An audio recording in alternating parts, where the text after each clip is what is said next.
It was dubbed the final before the final, and it was just unfortunate that they met in the semi-finals of the UEFA Nations League. Tonight, France took on the Spanish national side, and it was a very, very, very, very, very amazing game of football. Nobody could have said what would happen. Nobody could have predicted that, because what we saw tonight was football in its purest and highest form. Welcome to Vote Sports. Tonight, in the semi-finals, France took on Spain with the likes of Mbappe, Lamine Yamal, and Doué and Dembele, being on song for their national teams now. And it was just different things in play. Who is the best player in the world right now? Is it Dembele? Is it Lamine Yamal? Is it Nico Williams? Is it Doué, who just won the Champions League? You have players who just won the UEFA Champions League 5 days or 6 days ago, wearing the national team shirt now, play for the national team. Yesterday we saw Germany take on Portugal. Ronaldo scored the winning goal for the Portuguese national side, beating Germany at home. Now to go to the final to play against either the winners of Spain versus France.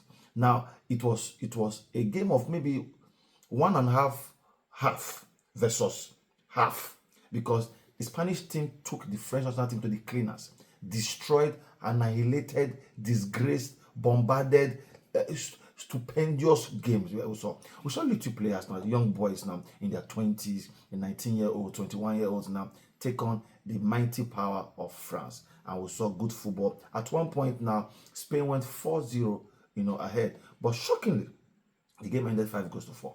How do you expect that? How did France score 4 goals? I'm going to run you through how the game went shortly now, because we talked about it in our show, yesterday. I predicted, for me, I thought France would win by a very narrow margin, maybe 1-0 or 2-1. But what I saw today was a masterclass from the Spanish national side. We are going to look at this game now and breaking it down bit by bit. Now, I'll run you through, first of all, the starting lineups for both teams. Now, we had Pedro Porro, who plays for Tottenham Hotspur. We have Linoman, and like I said earlier, Dean Hodgson, the Bournemouth player who just signed for Real Madrid now, started that game and played full 90 minutes for the Spanish team. Marc Cucurella from Chelsea, Pedri, Barcelona, Zubimendi, Sociedad, maybe going to Arsenal, we don't know.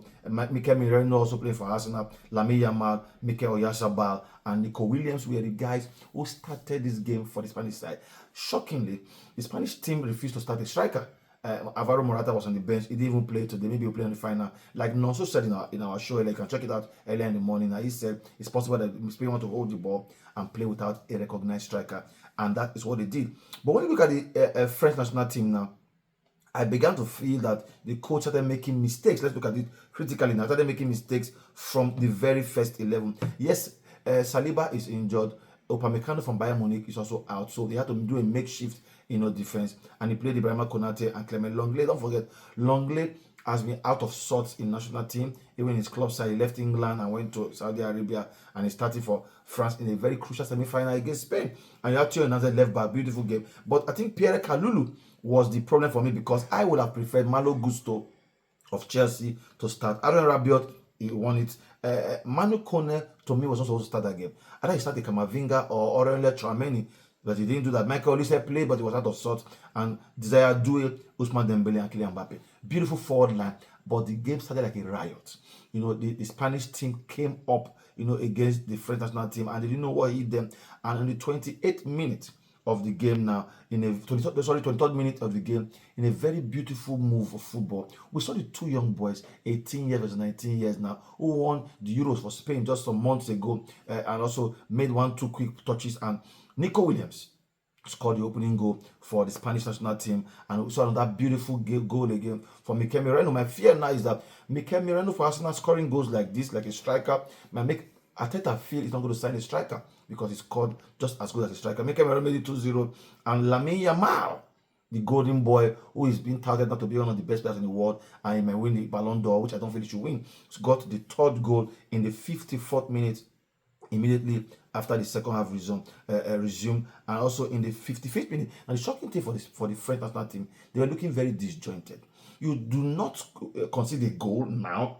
The moment you pass the ball, you gave it away, and 45 seconds later, Spain is scoring another goal. So Spain scored in the 54th minute from Lamine Yamal and scored in the 55th minute. Shocking for a French national team playing in the semi-finals of a European competition, and they consider that second goal now, that fourth goal, sorry, in the 55th minute, and that was it. Suddenly, After the 60th, 57 minute, France decided to wake up. And 4 minutes later, after Pedri's goal now, Kylian Mbappe, the captain of the side, tonight scored from the penalty spot now. And that goal again for the French national team. And we were thinking, there's a resurgence. And suddenly, the 5th goal for Spain came from penalty spot again from Lamine Yamal. I personally didn't want to watch the match anymore. I thought it was over.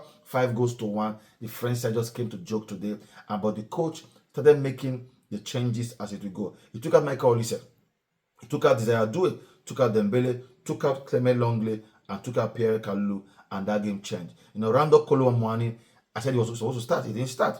Lucas Hernandez, the brother to the other guy, came on in the center of the defense. Bradley Bacola from PSG also came on, and Malo Gusto came on the right back. And if you see, the moment Malo Gusto came into that game now from the right wing, now we saw a whole change now in the setup of the French national team, and we saw a beautiful football again. So France got a goal by Ryan Cherki. Don't forget now, he's one of the hottest properties in European football now, the guy from Olympique Lyon, and it's looking like he might end up with either Liverpool or Manchester City. I saw that goal. That goal was bombastic. It was fantastic. A beautiful left-footed shot from outside the 18-yard box, and there was nothing that Unai Simon could do in the Spanish goal, even if he had been one of the best players on the night. And suddenly, 5 minutes later, again, Vivian scored an own goal from a cross also from Malo Gusto, and to round it up in the 93rd minute, Rando Kolo Muani scored the last goal for France to make it 5-4. Beautiful game of football. We saw 9-goal trio, but we saw amazing players on show for both the Spanish side and both the French national team. Now, I think for me, I think Didier Deschamps made a mistake in some little errors by starting some players he was not supposed to start. Like Clement Longley was not supposed to start. Pierre Kalulu was not supposed to start. I also felt Doué and Dembele, who just played the Champions League final, were tired. You had Bacola would have come in for them. You had Luka Digne who would have started also. You had Marcus Thuram. Yeah, might be tired to play Champions League final. You had Matteo Guendouzi. I felt France had players who would have been on the bench that would have done justice to that team, and bringing Dembele and the likes of them in the second half to show up that game. But they did not do that. But so you can't really tell.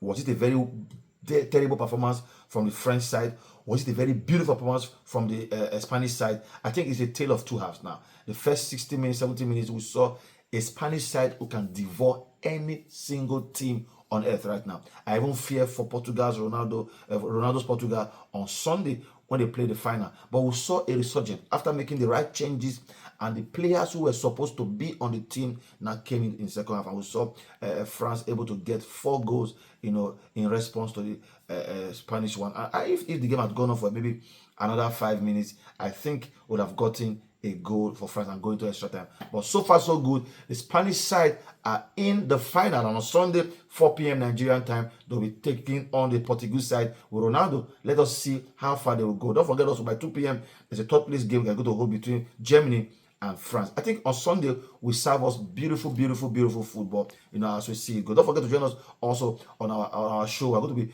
looking at these games as we go.